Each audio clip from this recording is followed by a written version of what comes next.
Ngayon nagsimula naman ang tag-ulan, ito na naman yung panahon na mabilis tumubo at kumapal ang mga damo sa ating mga bakuran. Kaysa tubuin ng damo, mas mainam taniman na lang natin yan ng gulay. Kapag nakapagtanim tayo ng gulay sa ating bakuran, bukod sa may pangulam na tayo, pwede pa tayo magkapera. Kapag may sobra at ibenta. Basta wag lang mahingi ng kapitbahay nyo at ninang ng anak nyo. Ngayon naman simulan na natin yung mga halaman na pascrap. O mga halaman na kunting panahon lang makakaani na kayo. Huwag na tayo mag-intro, mag-subscribe na lang kayo. Ang una, sili. Kapag gusto nating pabungangin ang sili, medyo matagal. Dahil maaaring humigit kumulang 3 buwan bago tayo makaani sa bunga ng sili.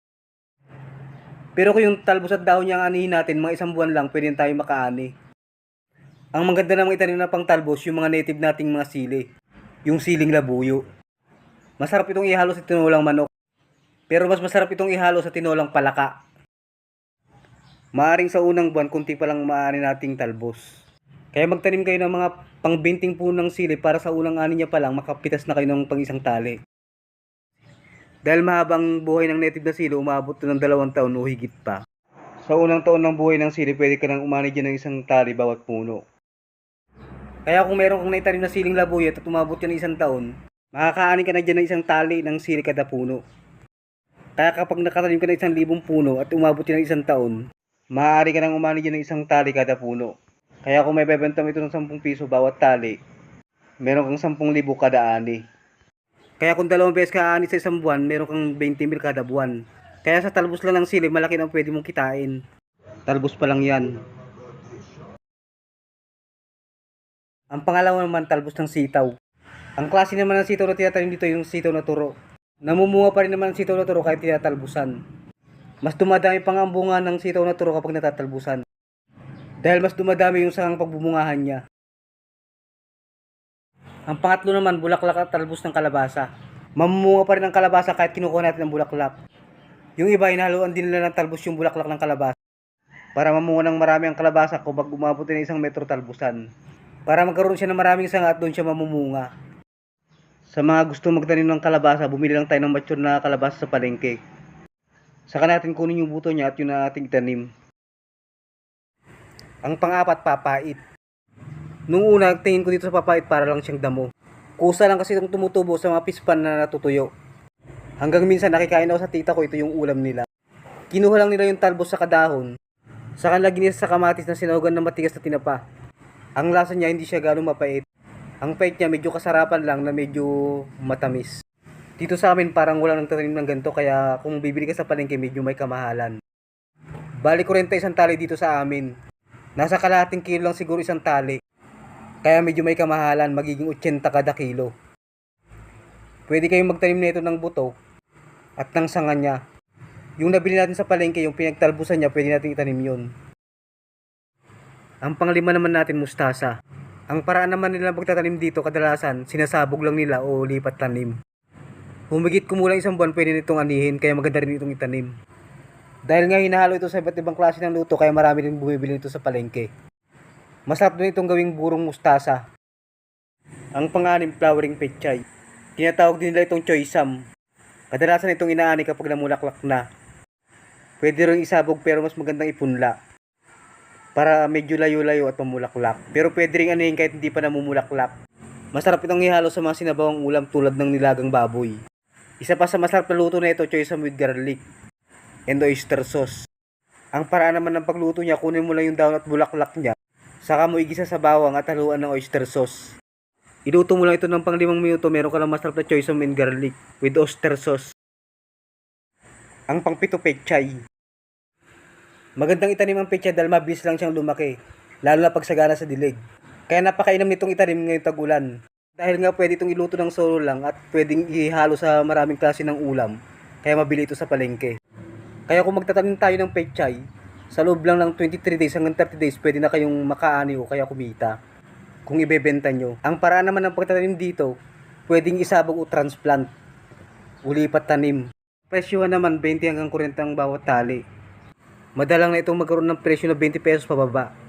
Kung sa kilo naman, 40 hanggang 80 ang bawat kilo niya. Ito naman pangwalo na gulay natin, ito yung gulay na pang sosyal, itong lettuce. Dahil kadalasan itong hinahalo sa mga salad. At sa Korean dish na sanggupsal. Kaya maganda siyang itanim ngayong tag-ulan dahil mabilis siyang tumubo at lumaki. Dahil sa loob lang isang buwan, pwede siyang maani basta maganda ang pagkakaalaga. Ang maganda pa dito sa lettuce, maraming paraan para itanim. Isa nga sa paraan ditong pagtatanim yung transplanting, yung tinatanim lang sa lupa. Isa pa nga sa maganda dito sa lettuce, kahit wala kayong lupa, pwedeng itanim. Dahil pwede itong itanim sa 1.5 liter na PET bottle, yung pinagbasyo ng plastic na Coke na 1.5 liter. Isa pa sa pinakamagandang paraan ng pagtatanim dito sa lettuce, yung hydroponic. Pwede rin yung tinatawag na aquaponic. Ang pangsyam natin is spinach succulenttis. Isa rin ito sa mga halaman na pinakamadaling tumubo pag gantong tagulan. Ang maganda pa nga dito sa succulenttis, kapag gantong tagulan hindi mo kailangang itanim. Dahil kusa na itong tumutubo. Meron tayong tatlong klase ng succulenttis na karaniwang inuulam, na karaniwang binibili sa palengke. Una yung maliliit na succulenttis.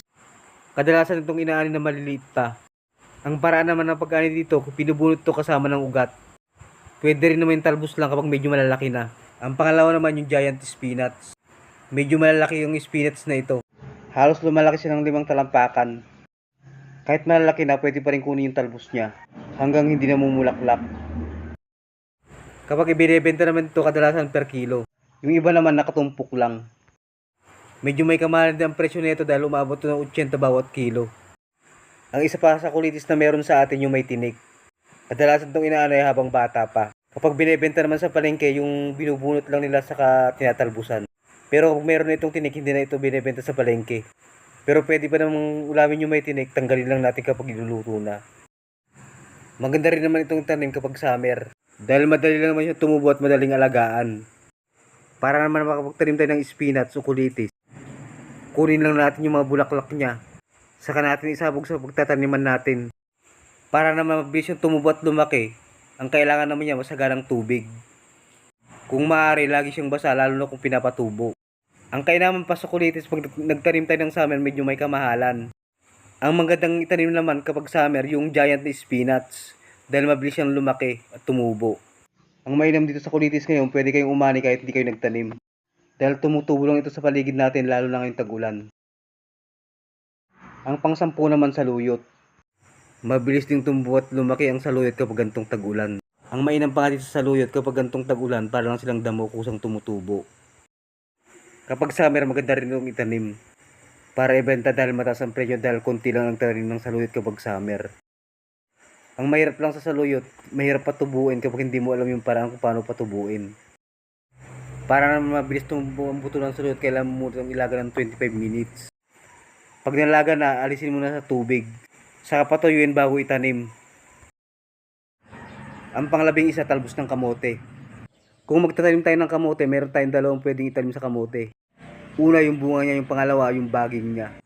Pwede tayong umani ng bunga at talbos dito sa kamote. Kung ang layunin niyo sa pagtatanim ng kamote upang umani ng bunga medyo matagal, dala abutin muna kayo ng 4 na buwan bago kayo makaani. Pero may magandang kita. Dahil una, mataas ang presyo niya. Hindi mo na rin kailangan mag-spray ng insecticide dahil matatag sa insekto. At pwede rin hindi mo na pataban basta maganda yung klase ng lupa. Kaya hindi siya gaanong matrabaho at konti lang gastos mo sa pag-aalaga. Kung talbos naman ang purpose sa pagtatanim, mabilis lang siyang anihan. Mga 1 buwan lang pwede ka nang umani ng talbos. Pwede nyo rin itong ibenta kung marami. Ang panglabing dalawa, alugbati. Madali lang tumubo ang alugbati. Dalawang itinatanim sa alugbati, yung buto niya saka yung baging niya. Kung gusto niyo magtanim at wala kayong makuhang buto, yung nabibiling talbos ng alugbati sa palengke, yung tangkay niya, pwede ang itanim yun. Maganda rin pagkakita ng talbos ng alugbati dahil hindi siya maalaga at mabilis siyang lumaki. Ang panglabing tatlo natin, talbos ng ampalaya.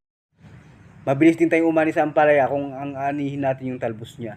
Lalo na pag gantong umulan. Dahil yung ulan may kasamang patabayan kapag naidilig sa halaman. Lalo na kapag kumikidlat. Pero kung yung bunga niya, mabilis din naman dahil abot na kayo ng 45 days, pwede na kayong umani sa bunga ng ampalaya.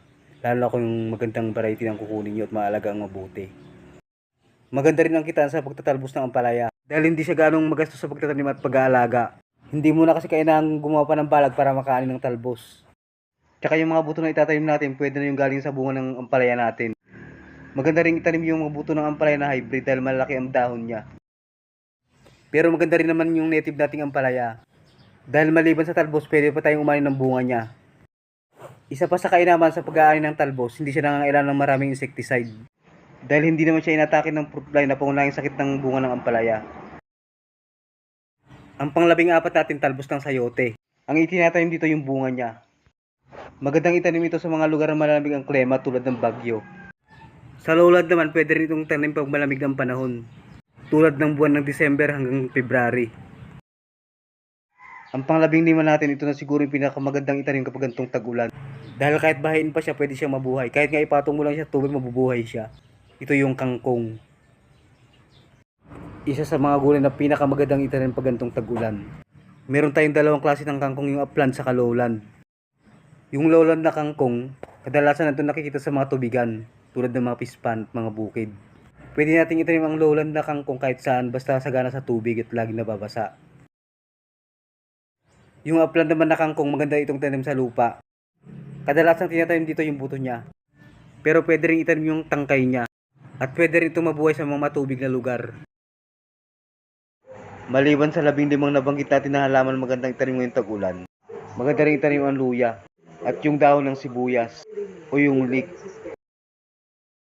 Dito na natatapos yung video natin, pero bago ko lubusang tapusin, kung baguhan ka pa lang sa ating channel, sana huwag mo kalimutang taniman ng subscribe button at notification bell para lagi kang updated sa mga susunod ko pang video.